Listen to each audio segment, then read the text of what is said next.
My name is Ronald Brown. I have chosen the West Fertilizer plant as my case study presentations. I've been a member of the Dallas Fire Department for 15 years. I've been in the DFD Special Ops Urban Search and Rescue team for the last 12. West Texas, a quaint little town located off I-35, about 70 miles south of Dallas, just before you get to Waco on your way to Austin. Mainly comprised of blue-collar workers from the farming industry. On April 17th, a fire broke out in one of the buildings that's housed there at the plant. The building is in between a couple of storage containers where ammonium nitrate is housed. Now, the flames, the radiant heat from the building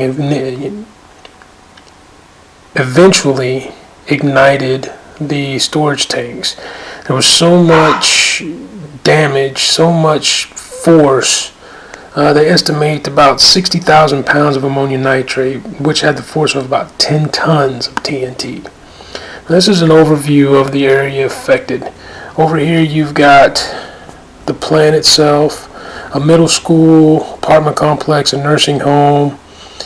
This is just pretty much the area around it. Here's an aerial shot. Now this is approximately 7 p.m. The night of the explosion. So about 50 minutes, a little less than an hour from when it blew up. Now here is a video of the explosion. With the wind blowing that way. I will warn you that the video, oops, I got away from it there. The video does have some choice language in it, so. With the wind blowing that way.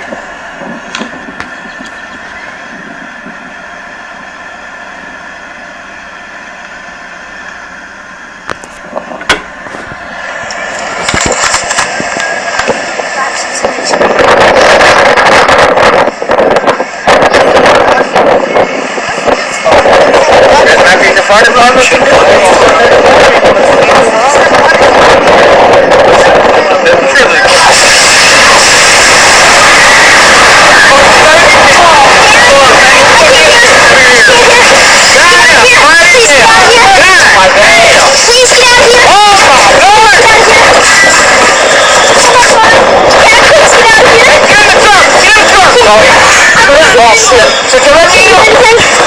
Oh my God!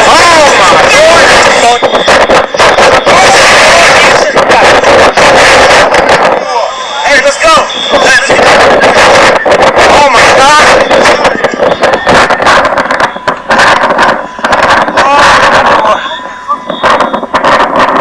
Hey! Pretty impressive.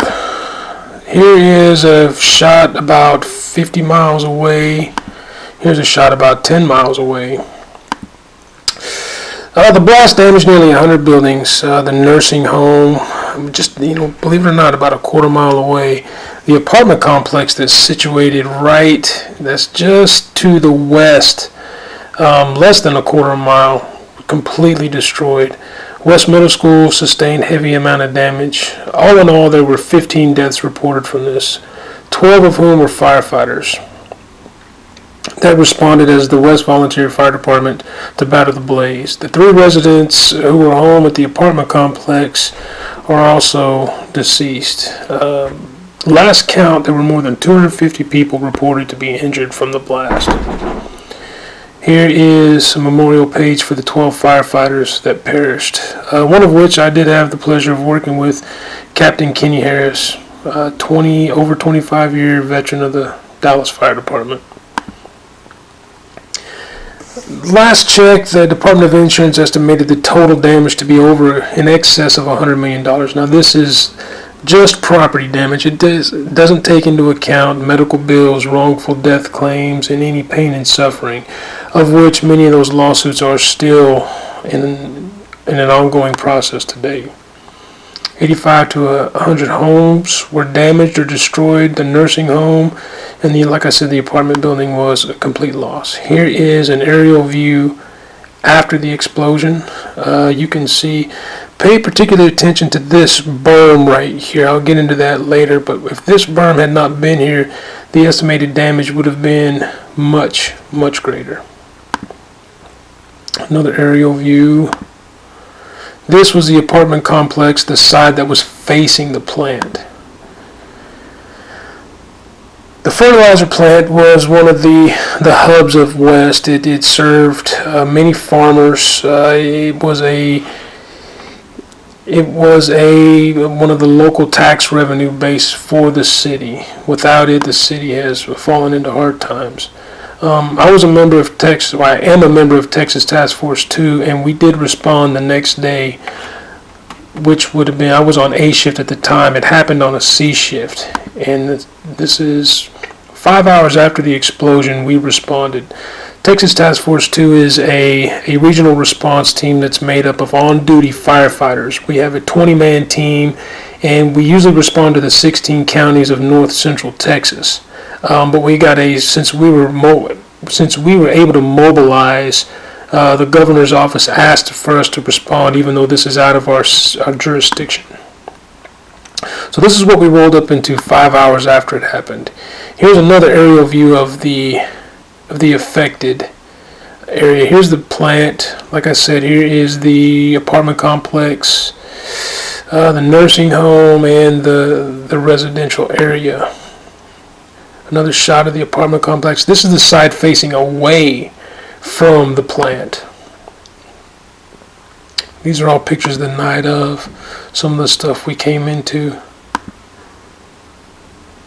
And when we got there, we immediately started searching. Again, this is the apartment complex, the side facing the fertilizer plant.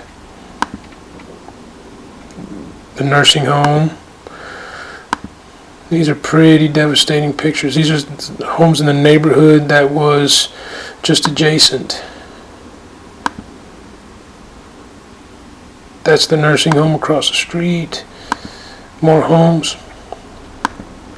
Now, when we first got there, we immediately started to help evacuate the nursing home.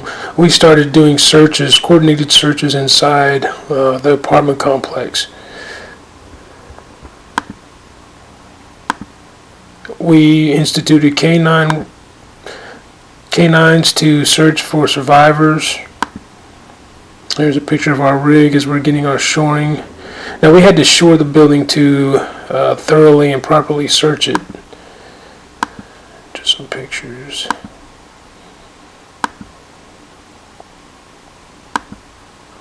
Some of our shoring.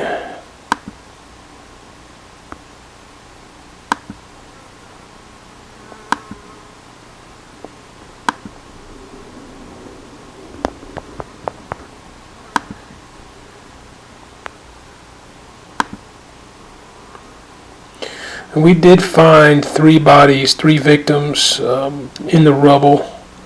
There was a report of some children that were missing, but they had left with their mother, single mother, prior to the explosion. This is 2 days after the accident. This would have been B shift that responded. See our shoring there, some of the stuff. Found the 2 victims. Like I said, the children were evacuated. Now, I point to this berm right here. This is railroad tracks. Here's the plant over here.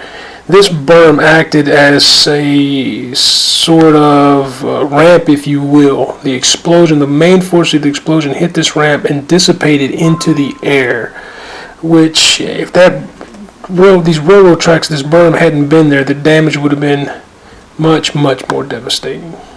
Some more. These are the silos, what's left of them, that ruptured. Train tracks that have been pushed together. The plant, the force came from this way and acted as, like I said, this acted as a ramp, pushing, dissipating the heaviest portion of the blast into the air. Here's a picture of the tanker truck that the firefighters were operating out of. Just an overview of some of the destruction that we saw when we got there. Lessons learned. When the CSB came in and did their investigation, they found that the firefighter training was lacking. They found a lack of structure, no incident command system. I think this is kind of unfair because this is a volunteer service that does not have access to the training nor the time to really get off into how much and the nuts and the bolts, if you will, of the incident command system. And a lot of the buildings were too close in proximity to the plant.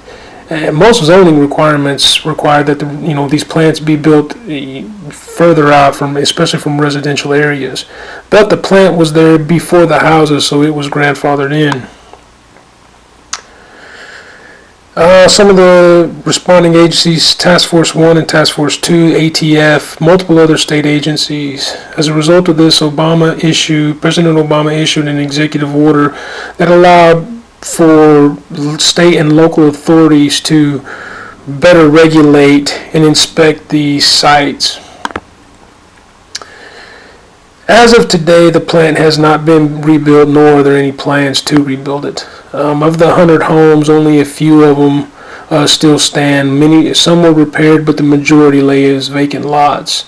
The local economy there in West has been decimated by this. The tax revenue, as well as many citizens who picked up and moved. And this is the effects of this tragedy will be felt for many, many years to come, many generations. Thank you.